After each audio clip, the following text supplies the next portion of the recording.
Welcome back, Cafe Cats. I'm Silver, the Demon Baker at our lovely little cafe, and I'm the special guest for this month's speed paint video.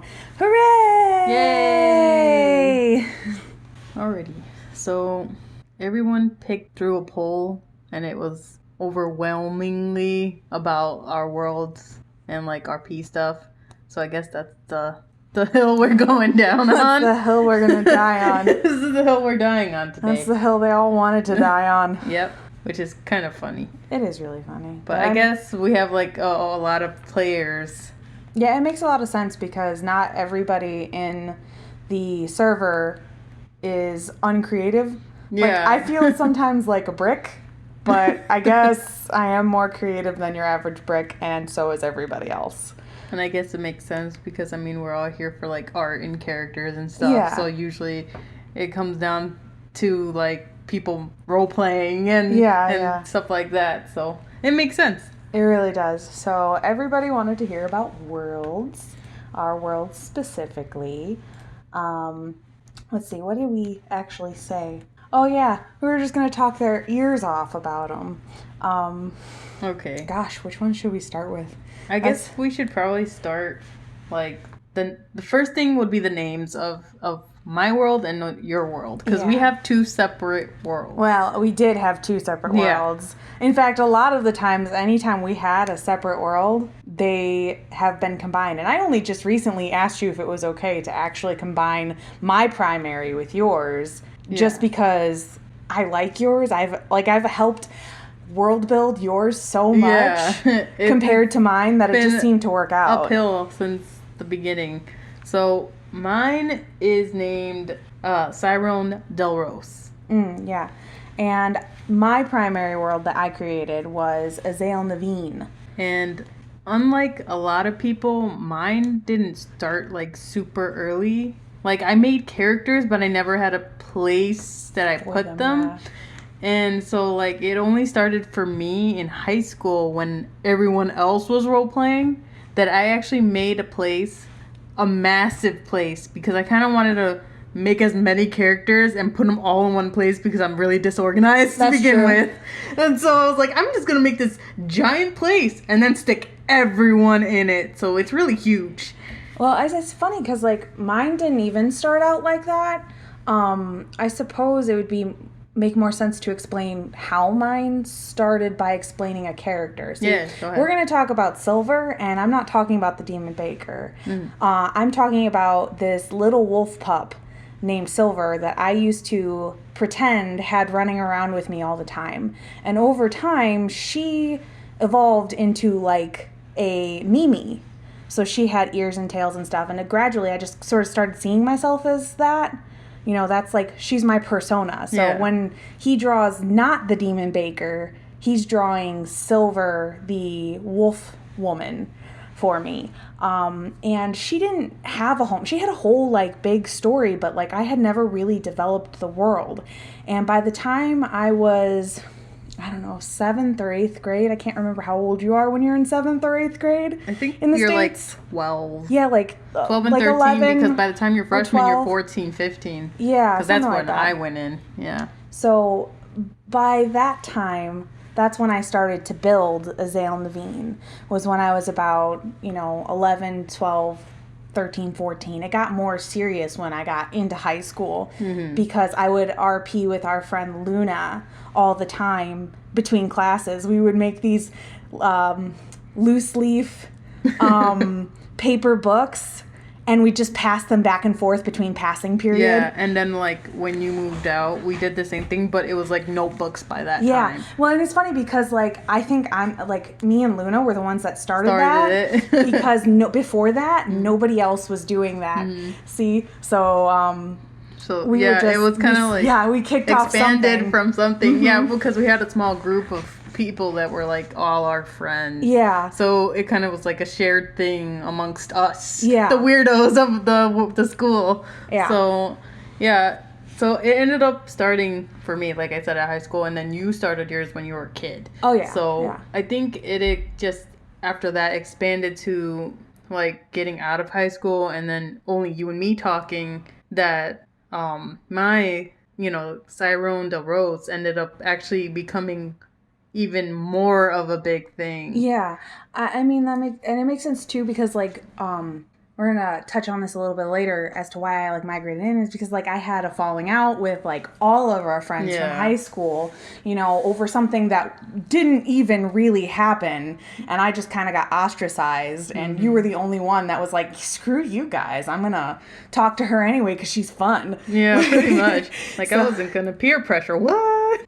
So after your falling out, we ended up role playing like a lot. We didn't start with Del Rose at first. Actually, we ended up with a small little. We started with the Menacing Love universe. Yeah, which is where our characters Karu Mishito and Alexander Wraith came from. That's how they came to be, and I'm sure because you've drawn them recently, actually within the last 2 years in that video game piece, and that's actually where you and I started to RP because you had never really when we started, you were like, I don't really do this, I'm not very good at it, and I'm just like, please, it's fine. Anyone can RP. It's just she kind of pushed me to it. She's like, play with me. I'm like, play with me. That's fine. So that's where it really started, but like that's just a small little like side thing. But for the bigger ones, when it comes down to it, we started out with the Menacing Love, like you said, and the reason that I don't think that one went as crazy as the Cyrone did is that a lot of our characters wouldn't fit into that tiny little universe. Yeah. So, like, you had Seth, your, wolf man character, your Okami character, and I had Silver, and those two just sort of meshed really well, and that's why Cyrone got way bigger than... Because it's super heavily fantasy based, very heavily fantasy. So almost anything could fit in. And like I have it so that way they can go between modern and dimensions, basically could jump dimensions and parallel universes if they wanted to, and it's all linked. So I feel like the reason that was made and so easy to put more characters, shove more characters in it, is to the fact that it was just that open.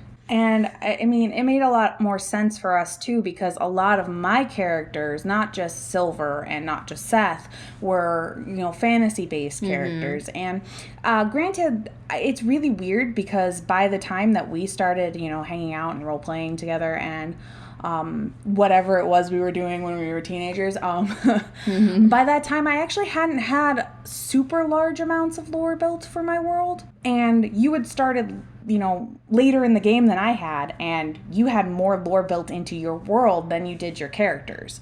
So, like, for me, it was the other way around. I had more lore built into my characters than into my world, and you had more lore built into your world than into your characters. And I think for that was that I could visually see where all these people can be placed, and I was just like, okay, well, there's some land over here. I'm just gonna make a mixed village of this thing here. I'm gonna have the harpies, castle floating in the air. That'll be great. Quote unquote harpies. Yeah, and it was like super easy for me to just like kind of toss everyone in a spot, and I could just visually see where everything was at. And whereas for me, it was more important to lay the groundwork for my characters and their stories and what they had to tell them, the environment around them, which is mighty peculiar if you think about it, because their environment is important to the shaping of their personality. So in essence, I had to backtrack, take their stuff, and find out, okay, well, where did you get this from? Why are you like this? Where do you live?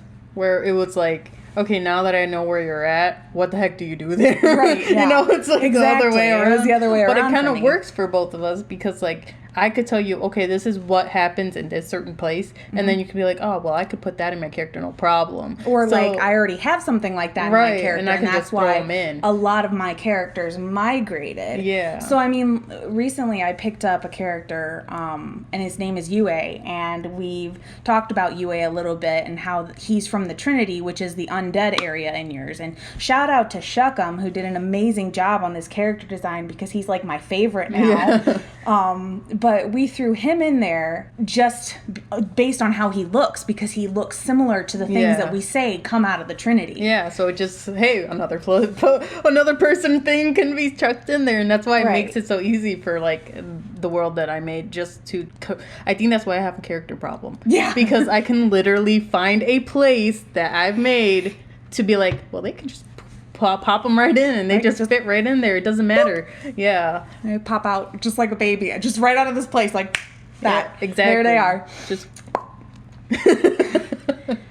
So it made more sense, and when we were originally talking about, like, this is why I've kind of, like, moved in, it made more sense to have my characters transition into your world because it had more lore that actually fit with them. Mm-hmm. But I only recently just asked you to incorporate my area as a continent into our world. Yeah. So now... Because in my world, the spot that I have most of my characters in right now are all on one quote-unquote continent, while it branches out to many, like, other spaces. So it's kind of like little worlds all stuck together between, like, bridges almost, but not really at the same time. Kind of. So it's like it's a portal just through. Like the world in general is that, like, there are continents. And the continents are on massive. The ocean and, like, spread out. See, and you can't get to them. The one problem is that too.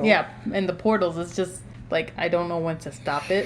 Like, if it was a map, it would be, like, never ending, because right now it's like I can always continually add other continents. Yeah, I mean, that's one of the problems. Your many problem traits is that you could just continue to add to it forever. Yeah. But you know, it's kind of good because the lore for your universe is that wolf people aren't common. Yeah. But the lore for my universe is literally everybody is. Mm-hmm. So we've just decided that adding mine as a continent, we have to figure out why, you know, you're not seeing more of these wolf people, and it's probably just because that continent is so difficult to get to. Yeah. So it's like, you know, there's horrible sea monsters or a maelstrom, or like you try to get close and somebody like makes you forget where you were going and you get lost. Exactly.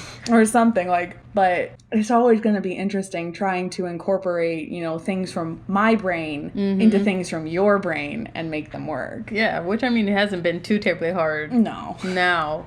And, like, it just makes it a lot more fun intertwining. And I feel like as a role player, when you have someone that can be like, hey, we can make this work. Making it work is just like the process of the whole fun of the whole thing. Because, you know, I don't, like you said, I don't really know much about your world. I know of it. Yeah, I mean, and it's like I said, like, I didn't have a lot to begin with. I have some stuff, but not a lot. I know that there are, like, it's based on, you know, real live wolves, and they're all divided by, you know, basically wolf race, and there's cities dedicated to each race, and each race lives in a different, you know, part of that, you know, continent now. Yeah. And every single one is different, and mine doesn't incorporate a lot of magic. Yeah, where mine is based off a lot of yours magic. has a lot of magic. Mine has some, but just not as much as yours does. And, like, I don't know, I don't think that your Crust system would actually have reached there. And I think that's really interesting, too, is that your Crust system is, like, solely based, like, pinpointed in this one continent. And it's very rare to find the crests on any other continent. I mean, and you made it make sense, too. I made it make really sense. So just to put this out there, because it's really, like, interesting and weird, but I placed an MMORPG kind of thing in there where if you kill something or take something down, it has a chance to drop a crest, and it's like an essence of that certain thing, but it has a magical ability to it. Well, and it's not even really a chance. You can get something from just about everything. Yeah. That's the thing, is, like, you can get a crest just from killing it. It's almost 100% drop guarantee, but you don't know what that crest is going to do if you don't know what the symbols mean. Yeah, each one has a different symbol, and it's based off actually your magical ability of how if it works or not. Yeah. Because if somebody comes in solely, like, let's say you have no ability, no magical ability. you can't, you know, push anything magical out. it won't work. Right, it won't work. It's based on how much energy you put into it, on how long and the effect how is long gonna it last. works. Yeah, and like I think it's really interesting because you actually had one of your characters essentially create the crests on accident. Yeah, this crazy alchemist named Leviat. He is a bug. Look him up, children. Actually, you probably can't look him up because I don't think he has anything anywhere anymore. But he is an alchemist, and he accidentally did something that like altered the universe, to the entire continent. to the entire continent. And he's like, well, that happened. That was interesting. I don't know what it did, but I guess we'll find out. Yeah, and it turns out that he gave everything a solid like, form, manifestation of its like abilities. Yeah. And it's almost like a coin almost, but it's not. It's like a stone. From what I remember us talking about is it's like thick. It's probably about the size of 2, quarters stacked together, slightly bigger, maybe like a $50. And it's just this little coin, like stone and coin. People hoard them and sell them because certain ones that really, really like you really want them. Yeah, you really want them. They're really valuable. Yeah. Kind of like shiny stones, which we just recently made for the Trinity. They're similar, only they're not the same because but their currency that part of the continent is protected. So there was no way for that magical alchemy thing to get in. Whatever it is that, Mr. Leviat decided to do. Yep. So that's just a tidbit of our world. And that was just, a little bit of stuff about our world / worlds, continents. A small portion. Small portion of it. None of it was concise. No. Not a lot of it made any sense.